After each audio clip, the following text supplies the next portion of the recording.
The Association of Broad Exchange Operators in Nigeria has scheduled an emergency meeting on Monday to discuss the new stringent measures the Central Bank of Nigeria (CBN) rolled out to regulate their operations. According to new guidelines released by the Financial Policy and Regulation Department of the Apex Bank, the capital required for the license of BDCs in the Tier 1 category has been increased to 2 billion naira, while that of Tier 2 is 500 million naira. Operators have also been mandated to verify customer identity, keep transactions records, connect to CBN systems, and display rates. The CBN has also specified that regulatory returns must be rendered, records available for inspection, and compliance with guidelines required.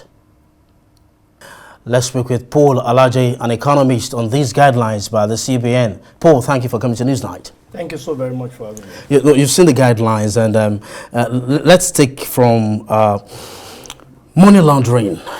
How do you see these guidelines checking money laundering and the effects of it?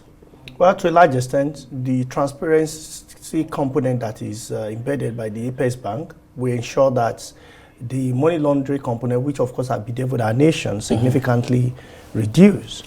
Because anyone who wants to do transaction up to, say, $500, $1,000, $2,000, $10,000 will have to be verified. And to the extent of verification, we would know who is depositing what, who is buying what, for what purpose. Any deposit above $10,000, source of money, source of revenue will be requested, by the Bureau de Change, which I think is the way to go, because I've been to a number of countries in the world. I don't see where free buyer, free seller goes, endlessly. Serious countries will ask question. If they mustn't ask question, they will collect the biodata of the person, whether if it's a tourist or a foreigner. They will get their passport data page scanned to the government system, and the system can collate how much this person has bought over the time.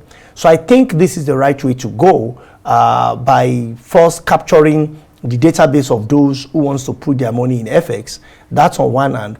On the second hand, to also regulate how many people are doing this transaction per time. If this is done properly, if with capital letter, this is done properly, we will know by how much people are requesting for FX, either for health or medicals or for PTA or BTA, as the case may be. Then we now know who are the people that are really speculating against the naira. Customers with one of the guidelines, customers with $10,000 and above must declare the source of FX.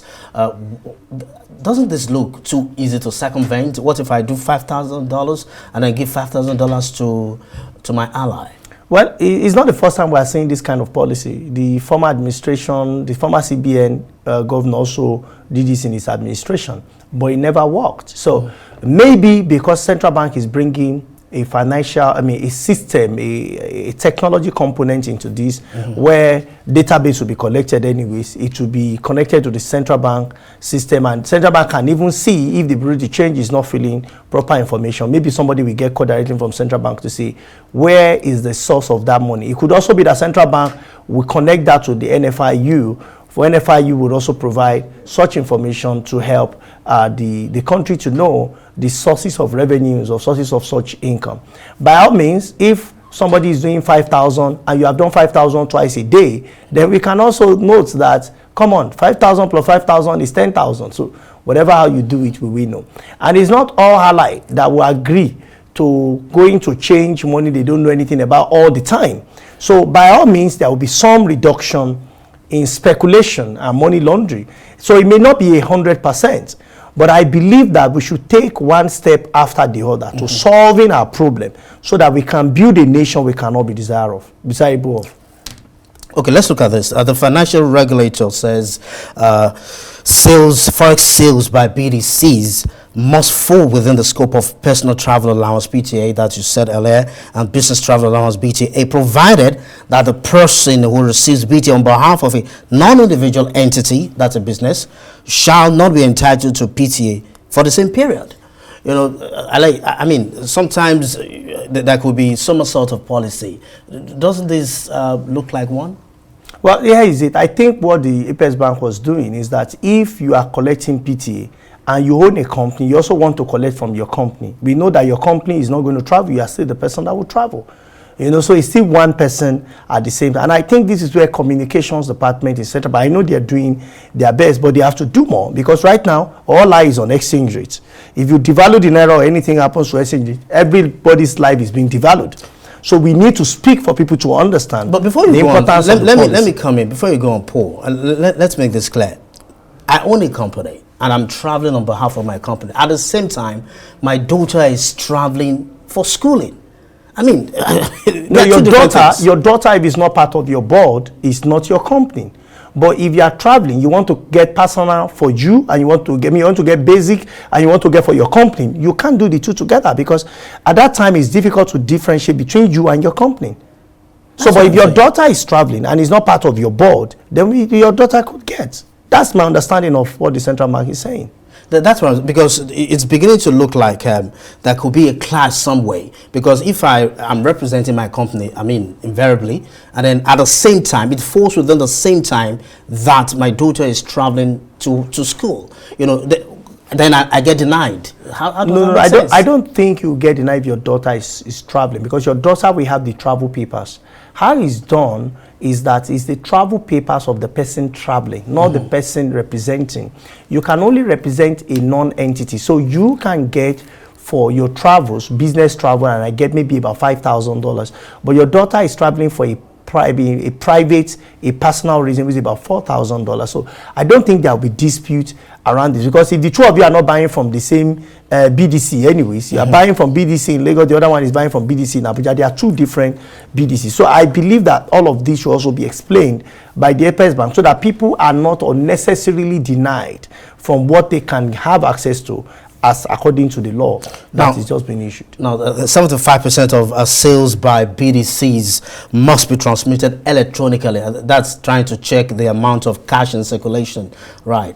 Yet again, so speak to us about the effectiveness of this. Well, if central bank said he wants to give $50,000 to BDC or $200,000 to a BDC, they say give me record of minimum of 75%. That's pretty much what central bank is saying. The remaining 25% you can do cash, because central bank is a regulator. If he sees the compliance level and sees that it's helping with money supply and it's also helping with a number of things, it can increase to 80, it can increase to 90. If it's not working at sea crisis, it can reduce. It can also check the behavior of the demand side to say whether it is impactful positively or negatively.